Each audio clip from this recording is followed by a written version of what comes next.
Mega Noticias Update. Hola, ¿cómo están? Bienvenidos, bienvenidas a Mega Noticias Update con otra energía hoy día porque por fin es viernes, señores y señoras. Con Tanito estamos muy contentos, ¿o no? Al fin ya la próxima semana además, fin de mes. O sea, vamos a ser todos millonarios. Tenemos muchas informaciones que queremos compartir con ustedes. Vamos a tener una jornada bien relevante hoy día con hartos proyectos nuevos que se están planteando. Vamos a hablar de este séptimo retiro, vamos a hablar de los gallegos. ¿Qué les parece si pasamos a revisar nuestros titulares? Vamos. Ya se los adelantaba, este viernes se realizará la audiencia para desbaratar el juicio oral contra los gallegos, brazo operativo del Tren de Aragua que se instaló en el norte de Chile, luego de que fueran suspendidos el lunes por la Corte Suprema. Ponga atención porque un séptimo retiro de fondos vuelve a rondar en el Congreso. El diputado Enrique Lee ingresó un proyecto para que los afiliados puedan acceder a sus ahorros previsionales con dos propósitos: un porcentaje a libre disposición y otro destinado para la compra de una primera vivienda.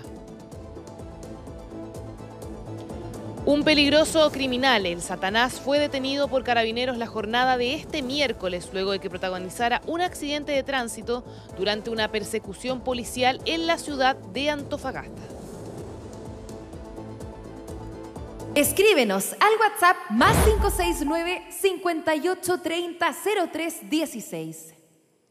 En pantalla entonces nuestro teléfono de WhatsApp para que puedan comunicarse con nosotros. Recuerden, nos pueden enviarnos sus denuncias, saludos, comentarios, temas que les gustaría que tratáramos en Mega Noticias Update. Todo el trabajo que estamos haciendo es para todos ustedes. Vamos con Julio Díaz. Súper. Julio Díaz nos trae todas las informaciones policiales que han marcado la noche. Julio, ¿cómo estás? ¿Con frío, me imagino, o no tanto? Mejor abrigado que en otras oportunidades, pero... Te veo. Buena parca que se sacó Julio. Sí. Revisemos sí, no, la... abrigadora. ¿Qué noticias policiales Primera tenemos? capa, ojo, saqué la primera capa. Ah, ya es momento. ¿Crees que es momento ya de sacar nuestra primera capa? Es momento de empezar a traer la primera capa, en especial para los que hacemos noche. Es momento de traer la primera capa.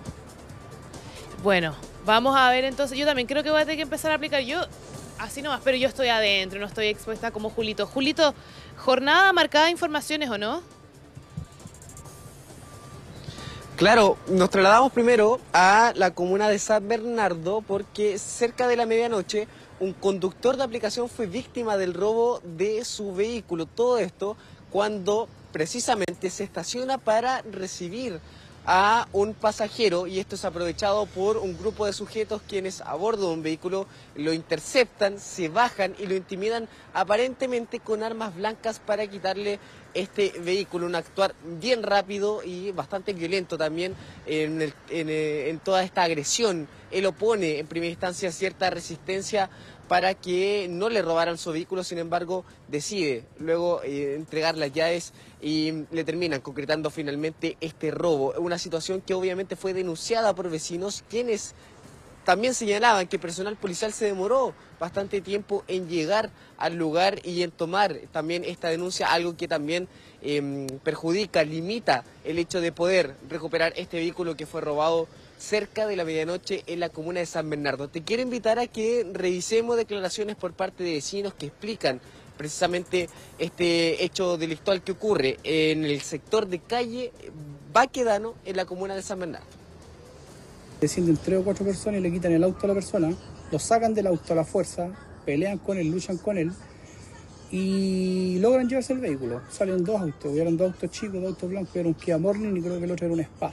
La víctima era un conductor de aplicación que llegó, no sé si a dejar un pasajero o a buscarlo, pero ya creo que lo venían siguiendo ya, porque llegaron justo detrás de él y se estacionaron y ver qué era lo que él hacía. Bueno, Julio, es bastante impactante el video. creo que uno de los delincuentes de hecho tiene una especie de fierro o palo con el cual amenazan, bien digo, al conductor. Y bueno, uno que también usa Uber en varias oportunidades, por ejemplo, conductoras que son mujeres nos dicen: yo soy trato de evitar viajes a ciertos sectores, por ejemplo, solo acepto mujeres.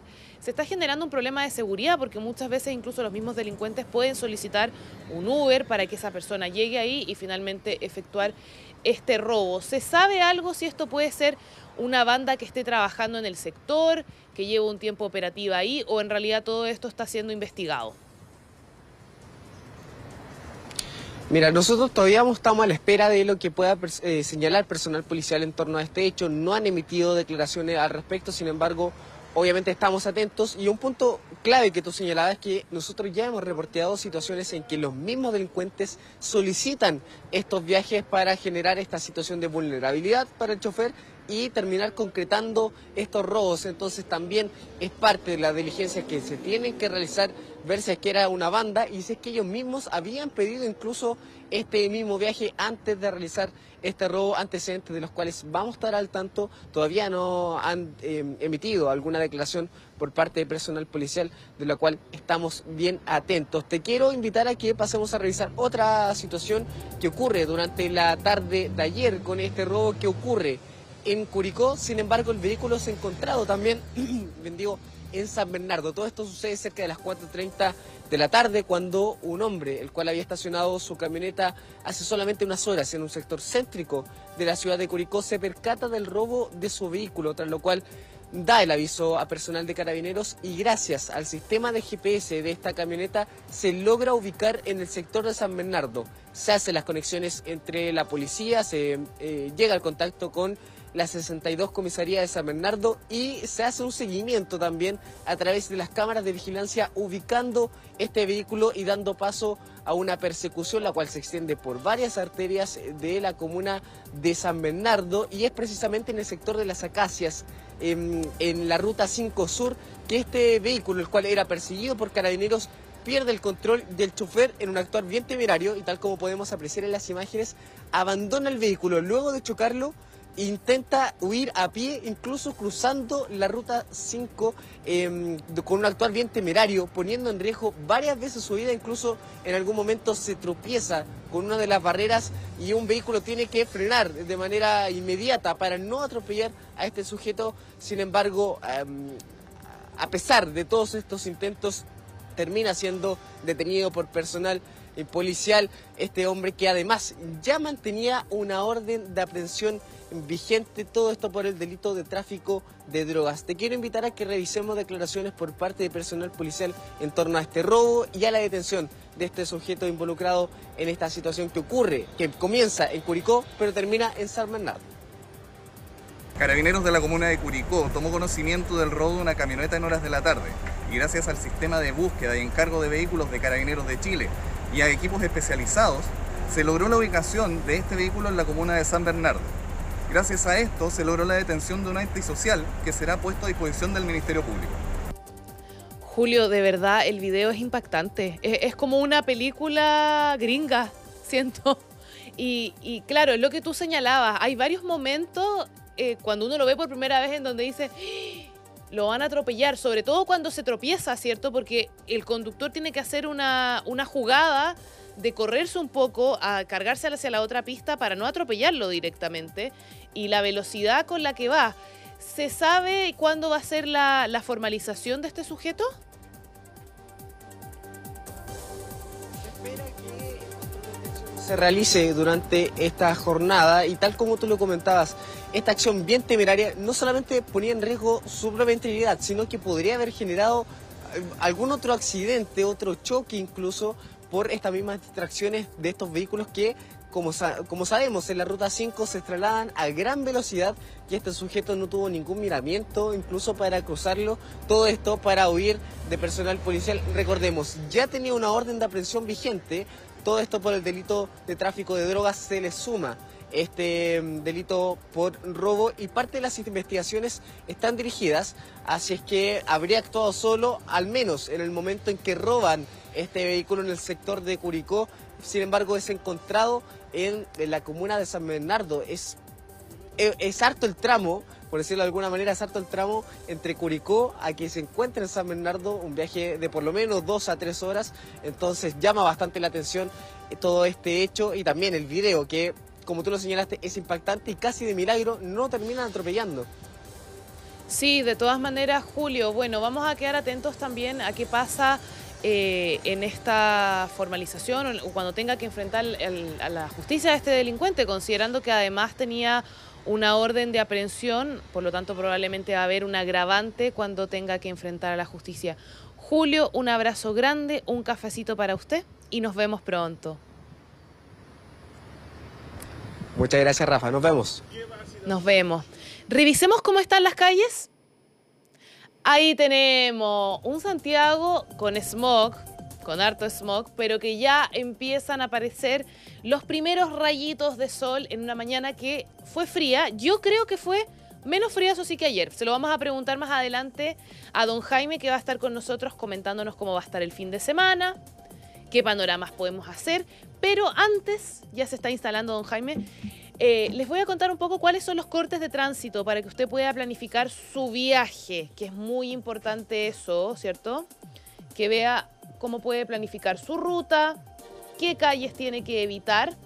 Empecemos con esto, restricción de pistas de buses en Santa Rosa, al norte, entre el Observatorio y Santo Tomás, debido a un accidente. Precaución entonces en Puente Alto. Después, siempre esto típico de la mañana porque mucha gente se está trasladando a sus hogares. Congestión, alta congestión, de hecho, en la ruta 78 hacia el oriente entre el kilómetro 19 y 8 debido a flujo vehicular aumentado. Considere esto en el tiempo extra de desplazamiento. Padre Hurtado y Maipú, entonces. También tenemos una restricción de pistas en Avenida Vicuña Maquena al norte, a la altura de Paso El Roble, debido a un accidente. Precaución entonces en la Florida. ¿Vamos al informe del tiempo o no?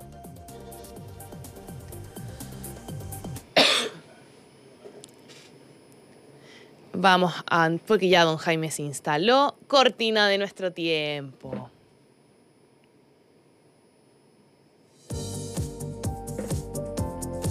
Con la Maca en general hacemos un bailecito cuando empieza la cortina de tiempo. ¿Cómo está don Jaime? Buenos días, y a quienes nos acompañan. Estoy enredado aquí con los cables, pero ya, ahí sí. Teníamos la primera duda. ¿Cuál será? La mañana de ayer, ¿estuvo más helada que esta mañana? Absolutamente más helada. Hoy día tuvimos una mínima de 6,4 grados de temperatura, es decir, más o menos 2,5 grados más alta que el día de ayer. Eso ocurrió en el caso del día de hoy a las 7 de la mañana con 7 minutos. Ayer ocurrió a las 7 de la mañana con 2 minutos. Así que las horas muy similares porque se produce minutos antes de la salida del sol o en torno a los minutos que rodean a la salida del sol, ¿cierto? En términos generales, en ausencia de nubosidad, como es el caso del día de ayer y también del día de hoy. Así que una mañana en la misma categoría, prácticamente, si somos bien preciosistas, ayer estuvo en la categoría de muy frío, porque hasta los 4 grados, desde 0,1 hasta los 4 grados, es muy frío. En general, en los valles de la zona central, es como categoría. Hoy día estuvo frío, solamente decir desde 4,1 hasta 8 grados se considera la categoría de frío. Ambas categorías requieren abrigo al comienzo de la jornada, pero en el caso del día de ayer la máxima llegó hasta los prácticamente 23 grados. 23 grados que nos dejan en la categoría de templado, es decir, desde 20,1 hasta 24. Eso es lo que se considera templado en general en todo el país, pero en particular en la zona central, que es la zona más habitada de nuestro país. Y hoy día vamos a llegar escasamente al mínimo para considerar templado. En realidad va a estar moderadamente templado, es decir, no alcanza a ser templado, así que hay que mantenerse abrigado hasta eso a las 11, incluso 11:30 de la mañana, quienes son más sensibles a las temperaturas bajas, y solamente un ratito en la tarde podemos andar, no digo que en manga camisa, ¿verdad? Estamos hablando de que estas temperaturas se miden a la sombra. Claro. A la sombra, sin un sistema artificial o creado para calefaccionar el ambiente, y tampoco al sol, porque ahí uno está recibiendo la radiación solar directa y eso evidentemente que es una temperatura más alta. Se mide así para justamente estandarizar, simular el ambiente que hay al interior de una casa sin un sistema de calefacción, sino que simplemente la estructura más rígida, más sólida o más liviana al interior de una casa. Así que estos 20 grados son a la sombra y sin viento, sino que simplemente con aire mezclado, como cuando uno deja las ventanas entreabiertas, es decir, un poquito abiertas para ventilar, en fin, eso es lo que se pretende simular con esta medición para hacerlo más estándar. Así que si usted se pone al sol, evidentemente a las 2 de la tarde va a decir, oye, hay mucho más de 20 grados, y eso es cierto, pero no es la medición estándar. Así que hoy día una mínima de 6,4 y una máxima de 20 grados. Vamos a tener, Agradable. Rafaela, agradable diría yo, para la época del año incluso en que el promedio de temperaturas, pese a que estamos terminando abril, es más o menos de poquito más de 23 grados las temperaturas máximas del promedio. Las mínimas han estado ayer particularmente muy bajas respecto al promedio, que es 8,8 grados para el mes de abril como promedio del mes. Evidentemente que si uno va día a día va variando el promedio estándar, pero hablamos del promedio del mes para que la gente más o menos pueda comparar en términos generales. Ayer, mañana muy fría, hoy día, mañana fría, y los próximos días, las mañanas... El fin de semana que todos queremos saber para empezar a planificar nuestros panoramas, hacer panoramas fuera, quedarse más bien en casa. Si va a haber panorama de reunión familiar, reunión social con amigos en ambientes exteriores, hay que abrigarse porque la temperatura va a caer rápidamente en cuanto se ponga el sol o tal vez media hora antes, es decir, cuando ya empiece a estar el sol notoriamente más bajo. Mañana vamos a tener un día despejado, con mañana nuevamente fría, 5 grados la mínima aquí en Santiago. Entre paréntesis, es decir, que hoy día van a tener precipitaciones de chubascos aislados ahí en la zona centro-sur, débiles, ¿verdad? Hasta eso de las primeras horas de la mañana, 10, 11 de la mañana y no más que eso, y posteriormente dejan paso hacia lo nublado. Donde va a haber precipitaciones todo el día es en la región de los lagos, particularmente en Puerto Montt, van a tener prácticamente todo el día, pero estas precipitaciones son normales, nada que pueda causar algún tipo de impacto significativo, y también ahí en la zona austral que van a tener chubascos aislados, particularmente del sector insular, y Puerto Williams en particular. Hoy día también con chubasco. Tuvimos nevadas en la región de Aysén, en Coyhaique en particular, amaneció completamente no blanqueado, sino que con una capa de nieve en el piso. Así que muy bonitas las imágenes que me enviaron ahí. Aprovecho de saludar a Karina Peña, una compañera de la Dirección de Aeronáutica, cierto que me envió esas imágenes. Así que el ambiente va a estar muy, muy frío, incluso helado, ahí en la zona subaustral en el día de hoy, al comienzo de la jornada, y las temperaturas no suben mucho, a 6 grados de máxima en Coyhaique, 5 grados de máxima en Punta Arenas, así que estos 20 grados son prácticamente calurosos comparados con la zona suraustral del país. Santiago, como decía, mañana 5:21, mañana fría, tarde templada un ratito, cielo despejado. Ahí tenemos la imagen de cómo está Santiago en este momento. Claro, que ya empieza a aparecer más frecuentemente esa capa de bruma, que en este minuto es mayoritariamente restos de humedad. Cuando ya avanzamos hacia mayo, empiezan a ser más preponderantes los contaminantes debido al proceso de calefacción, de la industria, en fin, ¿verdad? Hay menos ventilación y, por supuesto, el transporte, ¿verdad? Afortunadamente hay más electromovilidad, claro, y eso hace que desde ese rubro, desde ese sector, haya menos emisiones. El día domingo, con cielo nublado, fundamentalmente nubes altas, hay maratón en Santiago. A las 7:30 de la mañana, entre 7 y 7:30 se están produciendo las temperaturas mínimas, 7 grados de mínima, así que a los deportistas a prepararse con más abrigo antes de la competencia. Nuestra Macarena del Real. Exactamente, también Felipe Bobadilla va a competir. ¿Verdad? Así es, 20 grados la máxima probable, así que va a ser un día bien agradable para actividad deportiva de este tipo de competencia. Me extiendo hasta el lunes.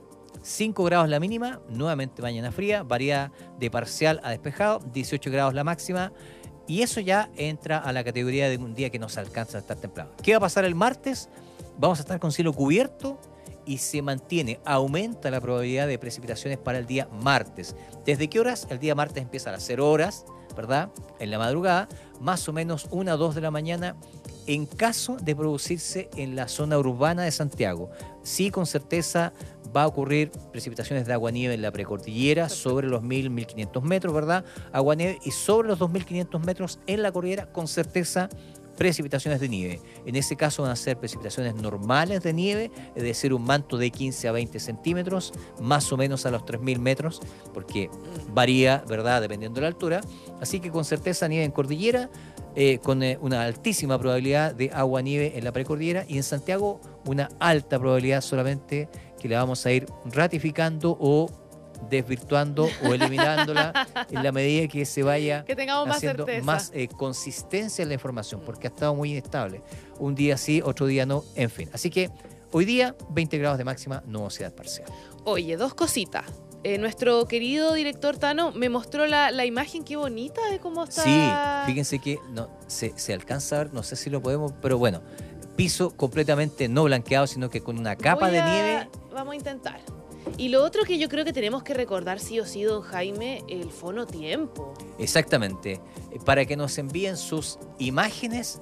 Insisto, no, yo siempre lo explico esto, no necesariamente de tiempo extremo, que hay inundaciones, que hay una lluvia, que hay una tormenta fuerte, sino que este tipo de paisajes, ¿verdad?, que dan cuenta de un primer evento de nieve importante, si es que no el primero de ocurrencia, ¿verdad?, en el transcurso del año, porque ya ingresó la masa de aire frío inestable y nos deja este tipo de precipitaciones. Ayer tuvimos por primera vez en el año heladas locales ahí en la provincia de Chacabuco, al norte de la región metropolitana.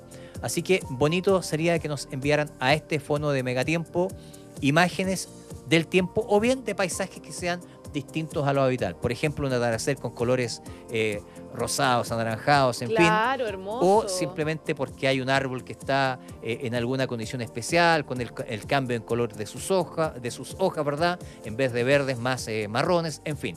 Tenemos la foto. Ahí está.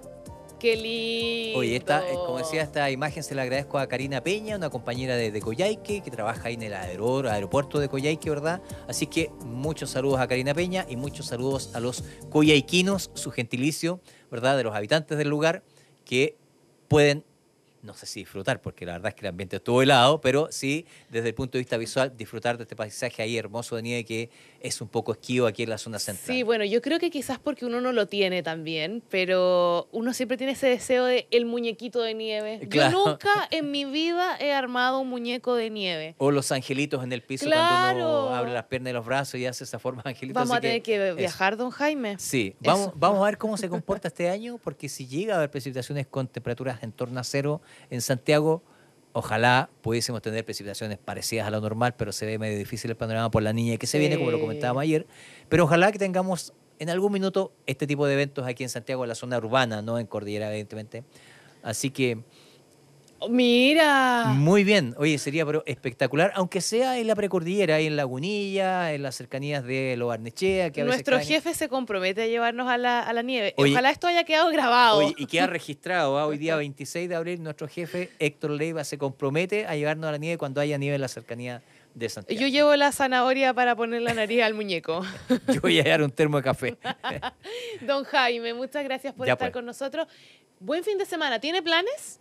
Sí, voy a estar aquí el fin de semana porque tengo turno, pero bien, contento porque hay que estar pendiente de lo que entusiasmado, más que contento, entusiasmado porque se pueda dar esta posibilidad de precipitación. Así que vamos a estar aquí el fin de semana, pero de todas maneras vuelvo a mi casa a las tardes y comparto con mi familia. Bueno, entonces la gente acompaña a don Jaime. Yo no trabajo, así que a mí no me verán. Muchas Así gracias. que tengo muy buen fin de semana a todos quienes nos escuchan. Gracias, don Que Jaime. esté muy bien. Bien, cortina económica con una noticia que sorprende y a la vez suena tan conocida, ¿cierto?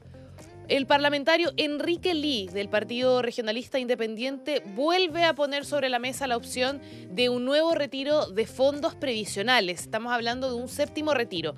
Y ayer una persona me señalaba que, ¿pero por qué 7º retiro si solo hemos recibido 3? Bueno, es que usted tiene que recordar que se han presentado muchos proyectos para retirar. Tuvimos una votación de un 4º retiro, que es así, llegó a instancias más lejos, llegó hasta la Cámara, pero después hubo un 5º, un 6º que ni siquiera se vieron en las salas porque no se logró ni siquiera aprobar la idea de legislar en la primera comisión. Estos proyectos se discuten principalmente en la Comisión de Trabajo y en la Comisión de Hacienda. La Comisión de Trabajo es el primer filtro. Si la Comisión de Trabajo no apoya la idea de legislar, el proyecto queda archivado durante un año.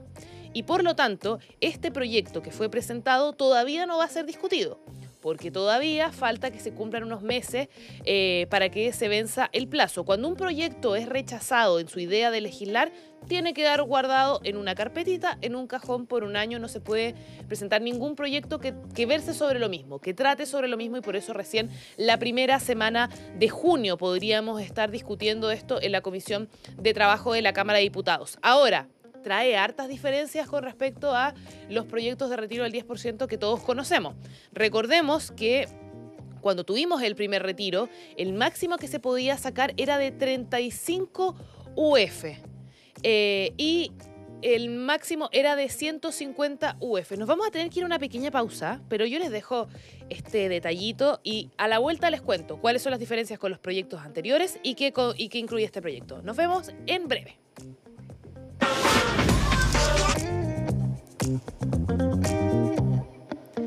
Bien, habíamos hecho una pequeña pausa, pero continuamos hablando de este séptimo retiro, muy esperado por los ciudadanos, quizás por algunos periodistas, temido por aquellos que nos ha tocado cubrir este tema. Y les señalaba que hay hartas diferencias a los proyectos anteriores que habíamos conocido, ¿cierto? Que tenía un piso mínimo de 35 UF cuando recién se empezó a pagar el primer retiro del 10%. Eso equivalía a cerca de 4 millones. Hoy día estuve revisando, si fueran las mismas 35 UFs, 5 millones. Así ha evolucionado la UF en nuestro país, con un monto máximo entonces de 150 UFs. Ahora, esto establece dos condiciones, lo comentábamos en nuestros titulares, ¿cierto? Un 15% que sería de libre disposición, para lo que quieran usar las personas, y una patita que tiene que ver con utilizar estos recursos para una primera vivienda. Puede ser para un subsidio o para el pago de un dividendo. Todavía este proyecto no se puede discutir porque sigue bloqueado con el año que tiene que pasar cuando se rechaza la idea de legislar una iniciativa en el Congreso. Eso fue en junio. Vamos a escuchar las declaraciones del diputado Enrique Lee, quien presenta este proyecto. Un proyecto de reforma constitucional para permitir el retiro de hasta el 50% de los fondos de ahorro individual en el caso de que el destino de este retiro sea la adquisición de la primera vivienda. Con esto pretendemos contribuir a que más chilenas y chilenos adquieran su primera vivienda, porque además estamos seguros que llegar a viejito con vivienda propia es mucho mejor, da mayor bienestar y más seguridad. Son miradas de corto plazo, nulamente fundamentadas en lo técnico y que terminan siendo evidentemente muy dañinas porque los efectos económicos que vayan a tener en el futuro no están siendo adecuadamente medidos hoy día. Bien, ahí escuchábamos al experto Claudio González hablando sobre los efectos económicos que podría traer un nuevo retiro del 10%. Estamos hablando, por ejemplo, de aumentar las cifras de inflación. Recordemos además que se generan también, entre comillas, falsos crecimientos, ¿cierto? En los periodos en donde se entregó aportes estatales, recordemos el IFE, que era otra situación porque estábamos en pandemia, y también los retiros del 10%, el país creció sobre un 12%. Eso suena positivo, pero también trae otras consecuencias que tiene que ver con que se desbarata todo el proceso que se ha hecho durante los últimos 2 a 3 años para llevar la inflación a los rangos que se establecen constitucionalmente. Por otro lado, y que es algo que no comenta el experto, tiene que ver también con poner en riesgo la seguridad social. Los ahorros provisionales están predispuestos para otras cosas, que tienen que ver con garantizar que las personas cuando se jubilen tengan el dinero suficiente para poder vivir. Uno podría cuestionar esto. Sabemos que esto además se está tratando de resolver con una reforma previsional que lleva mucho tiempo entrampada en el Congreso y que se ve difícil que salga adelante con la falta de acuerdos que se está llevando. Pero de todas maneras, un nuevo retiro no aporta a mejorar las pensiones de los jubilados. Si bien sabemos que hay un problema grande en torno a la vivienda, el gobierno lo categoriza con 260.000 viviendas que se tienen que construir de acá a que termine su mandato, no sería una solución que los trabajadores o los jubilados tengan que usar sus propios dineros para poder llegar a comprar una vivienda. Tema que va a volver a estar sobre la mesa, pero que recién en junio la Comisión de Trabajo de la Cámara de Diputados va a tener que empezar a discutir. Obviamente, esto sujeto a la tabla, puede ser que se empiece a discutir varias semanas después de que ya pueda llevarse a cabo. Vamos a seguir avanzando con las informaciones, son las 8:39 de la mañana y me acompaña Daniel Sosa, aplauso. Creo que deberíamos incorporar en este programa, pongo esto sobre la mesa, aplauso, risa. Sonido envasado. Sonido envasado. Ah. ¿Cómo estás, mi querido Daniel? Bien, bien. semana agitada, bueno, como ha sido la tónica de los últimos meses, la verdad, en nuestro país.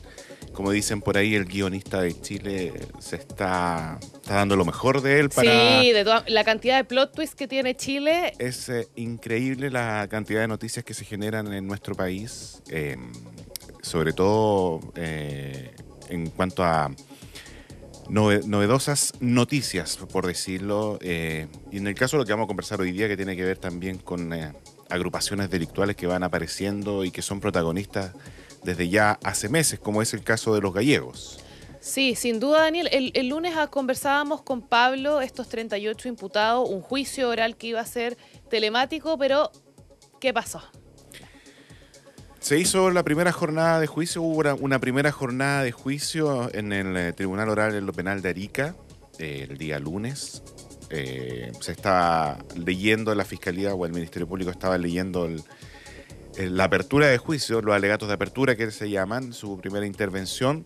De hecho, todavía le queda la mitad de la presentación de las acusaciones en contra de los 38 acusados. Y finalmente la Corte Suprema rechaza una apelación que había presentado el Ministerio Público e indica de que el juicio tiene que ser presencial. Quiere decir que tienen que estar los 38 acusados, miembros del clan de los gallegos, tienen que estar de forma presencial en el Tribunal Oral de Arica. Una situación que se viene discutiendo hace meses, la factibilidad o la viabilidad de que sean trasladadas todas estas personas hasta el norte de nuestro país, porque hay un tema logístico. De seguridad también, de peligro seguridad, de fuga. Mira, hay varias cosas, vamos repasando de a poco. El primero es lo esencial, que es la logística. En este momento hay miembros de los gallegos que están en Puerto Montt, en Concepción, en Santiago, en La Serena, en la cárcel de Huacharalume, en Iquique y también en Arica. Son cerca de 6 cárceles en las cuales se encuentran los miembros de los gallegos cumpliendo su prisión preventiva en estos momentos y tendrían que ser trasladados hasta la región de Arica. Segundo punto, ¿dónde los tienes que dejar? En la cárcel de Ica, que es la cárcel de Arica, que ya tiene un problema de sobrepoblación. Están las condiciones para mantenerlos de forma separada, claro, aislada, y eso es lo que preocupa a Gendarmería en un primer momento. Gendarmería, nosotros con el equipo de Mega Noticias, el equipo policial, estuvo indagando por ahí y encontramos un informe de Gendarmería que da cuenta que fue presentado al tribunal, donde dice que no es recomendable llevar a cabo un juicio de forma presencial, porque existe la posibilidad o hay una alerta de que cuando los miembros del clan de los gallegos sean trasladados hasta Arica, se pueda atacar el convoy de vehículos de Gendarmería. Esa es una posibilidad. Y lo otro que se pone alerta también y que podría tener resultados mucho más catastróficos es que puede existir la posibilidad de que haya un ataque en el mismo tribunal, un intento de rescate en el mismo tribunal. Por eso es que cuando vimos el lunes las primeras imágenes en la mañana sobre el comienzo del juicio, se vio un despliegue policial bastante amplio, claro, donde estaba Carabinero, había tránsito cortado, el flujo vehicular estaba cortado en algunas calles en el centro de Arica. Y además, durante el trayecto desde la cárcel hasta la cárcel, para los que no saben, la cárcel en Arica está retirado a la ciudad. Está por lo menos unos 30 kilómetros. Entonces, fue necesario también custodiar el traslado de los miembros de los gallegos que están de forma presencial en el juicio. Y obviamente un ataque al Tribunal Oral en lo Penal de Arica es una situación que podría dejar graves consecuencias. Entonces, ¿qué va a pasar? Ese es lo que va a ocurrir, lo que se va a ver hoy día. Cerca del mediodía tiene que haber una audiencia de factibilidad que se llama, donde las partes exponen si es viable o no hacer este juicio y cuándo se realizaría o se retomaría finalmente. Ahora, Daniel, parecía muy lógico, digamos, de que el juicio fuera telemático, considerando la cantidad de imputados, los riesgos, que es una organización criminal además que está ligada al Tren de Aragua y por lo tanto sabemos el poderío armamentístico que tienen ellos. ¿Cuáles son los argumentos para poder decir hay que establecer condiciones específicas para poder realizar un juicio que sea telemático para estos 38 imputados. A ver, por un lado, la Fiscalía, los argumentos que tiene la Fiscalía para decir hay que hacerlo telemático es precisamente por esta logística del traslado, por la seguridad, porque prácticamente todo el proceso también se ha vivido de la misma forma, entonces no influiría el tema de que se lleve a cabo de forma telemática un juicio. Eso es por parte de la Fiscalía, del Ministerio Público. Pero está todo el argumento que realiza la defensa, que en este caso es precisamente garantizar que un debido proceso, que es principalmente el conocimiento de que los acusados tengan acceso a las pruebas que se están presentando en su contra, los testimonios, que sean parte de, que cada una de las etapas del juicio oral se lleve a cabo garantizando la mayor transparencia del proceso. Y ahí es donde acoge la Corte Suprema, acoge o finalmente falla a favor de la defensa y no acoge la petición, la apelación que había presentado el Ministerio Público. Entonces, ¿qué instancia le queda ahora al Ministerio Público? Si ya la Corte Suprema rechazó. Es lo que se va a tener que resolver ahora. Si finalmente hay una nueva terna de jueces, este mediodía va a haber una nueva terna de jueces que no hayan tenido ningún contacto con el juicio en sí, con el caso de los gallegos, para poder resolverse qué es factible o no. Y ahí, ¿qué va a decir? Sí, hay que hacerlo presencialmente. ¿Cuándo? Hay que trasladarlos a todos. ¿Dónde los vamos a tener? ¿En qué cárcel? ¿En qué unidad especial? ¿Aislados o no aislados? Que es lo que se ha mantenido por lo menos los que están en la cárcel de Arica en este momento. Y todo eso se va a tener que ver hoy día, se va a tener que revisar hoy día. O sea, establecer cuáles son las condiciones para poder tener este juicio telemático. Imagino que el Ministerio Público no quiere soltar eso porque involucra un traslado que puede ser muy complejo. Hay un tema, imagínate trasladar desde Puerto Montt a Arica a un grupo de detenidos que están cumpliendo prisión preventiva. Coordinar, en el fondo, el recurso humano, más allá del recurso monetario, el recurso humano, el tiempo de traslado. Hay que hacerlo de una forma coordinada para evitar precisamente una posible interceptación de parte de integrantes de esta agrupación que todavía están en libertad en nuestro país y que pues, sabemos que hay antecedentes de que todavía hay células de los gallegos que no han sido capturadas, que hay miembros del Tren de Aragua que todavía están en libertad, que no han sido detenidos. O sea, si queremos creer que detenidos los gallegos y desarticulados otros grupos del Tren de Aragua en nuestro país, se acabó el Tren de Aragua en este momento en nuestro país, es bastante iluso. ¿El gobierno ha dicho algo al respecto? Sí, habló el ministro de Justicia el mismo día que se conoció la resolución de la Corte Suprema. Señaló de que en el fondo lo que hay que hacer es que aquí las instituciones funcionan. Si la Corte Suprema falla de cierta manera, hay que revisar entonces la posibilidad, si es factible o no, llevar a cabo el juicio de forma presencial, pero que en el fondo lo que hay que preocuparse es que ellos como gobierno también tienen que preocuparse de que estén las garantías. Resguardar el proceso. Y resguardar el proceso. Ayer estuvo la ministra Carolina Toá, ministra del Interior, en la entrevista con Mega Noticias Prime. También se refirió a esto, se refirió al crimen organizado y las complicaciones que está generando esto en nuestro país. Sí, estuvo una entrevista muy, muy oportuna de parte de nuestro departamento de prensa. Probablemente la ministra Toá era quien estuvo en las principales noticias del día de ayer, por el tema del crimen organizado, por el tema del informe Bullrich también, que entregó la ministra de Seguridad argentina, con todo el tema de la presencia de Hezbollah en Chile.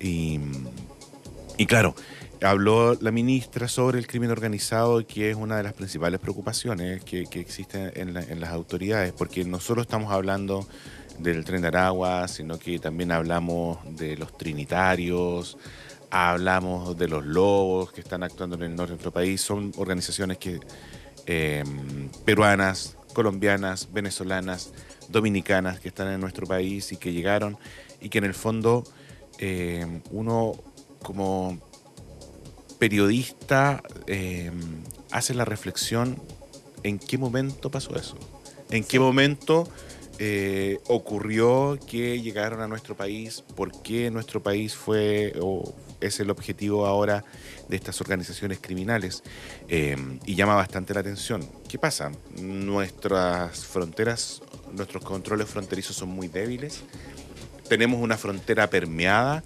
Lo sabemos en el caso, por ejemplo, que hemos visto ahora del asesino del mayor Sánchez. ¿Cómo tuvo Creo la que facilidad? eso es un ejemplo que grafica muy bien los problemas que estamos teniendo en nuestra frontera, además de todos los problemas. O sea, recordemos lo que pasó en Colchane. Se olvida un poco, pero eso ya fue una primera señal de alerta de un punto en donde dejamos que pasara un montón de gente sin ninguna fiscalización. Ahora, Chile sí tiene una complejidad que no tienen otros países, con fronteras que son muy amplias. Es difícil poder cubrir todo, pero digamos que hay ciertos sectores que ya habían sido identificados y que en su momento no se tomaron las medidas necesarias para, entre comillas, bloquear o generar un mejor control de identidad a quienes entran a nuestro país. Claro, lo que pasa en el norte es bastante especial y es difícil de controlar. Lo decía ayer la ministra, no recuerdo si fue la ministra Toá o la ministra Vallejo, pero decían, no podemos tener a un militar cada 100 metros en la frontera. Exacto. Es inviable. Y claro, nuestra geografía no nos juega a favor, porque en el límite con Perú, tú tienes en la zona fronteriza de Chacayuta, controlas, por ejemplo, desierto, y los coyotes, que son los quienes trasladan a los migrantes, se trasladan por la orilla del mar y se da el fenómeno que se conoce como rodillas mojadas, que cruzan la frontera por la orilla de la playa. Y si te vas a la orilla de la playa, se van a la zona fronteriza. Y en Colchane pasa prácticamente lo mismo, en la región de Tarapacá.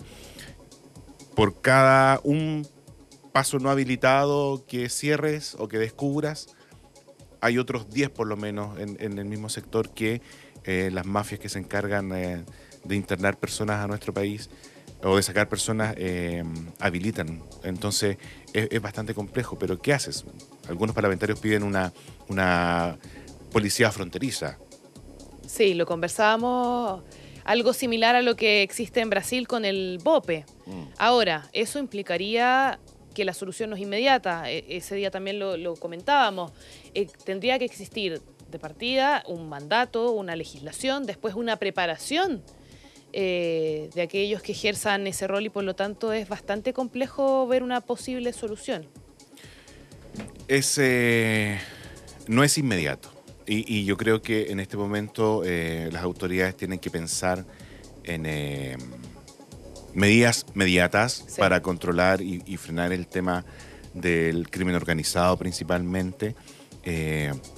Pero además se tienen que revisar medidas a largo plazo para combatir el crimen organizado.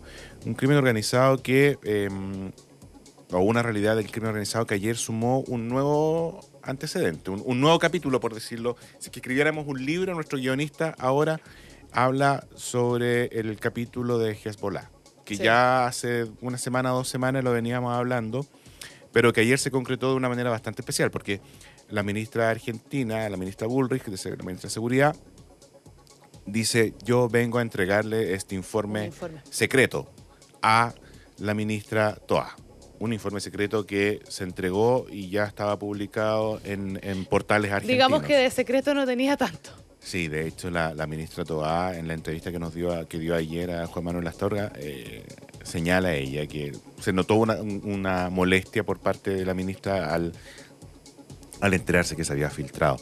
Pero ¿qué es lo que dice en concreto este informe? Habla, según la ministra argentina, hablaba de la presencia de Hezbollah o miembros de Hezbollah a cargo del financiamiento de la organización que estarían en nuestro país. ¿En qué se basa ese informe? Según ella, se basa en un trabajo de recopilación de antecedentes en fuentes abiertas, también de un trabajo de inteligencia, pero la ministra Toá se le consultó anoche en la entrevista Mega Noticias Prime, la entrevista Prime, se le consultó anoche y revisemos qué fue lo que dijo. Escuchemos. Disruptivo lo que dijo la ministra Patricia Bullrich hace algunos días, después por supuesto que corrigió sus declaraciones respecto a la presencia del Hezbollah en Chile. Ella vino a participar en ENAVE, dijo que le iba a entregar informe en su mano respecto de los antecedentes que ella tiene sobre el Hezbollah en la región. Y resulta que dijo en mano, entre otras cosas, porque se supone que iba a ser un informe reservado, y resulta que se filtró durante la tarde. ¿Hay algo que debería preocuparnos partiendo con la filtración de ese informe? O sea, para nosotros es muy sorprendente, ¿no?, que un documento que se entrega en una reunión de este tipo esté en la prensa al mismo tiempo.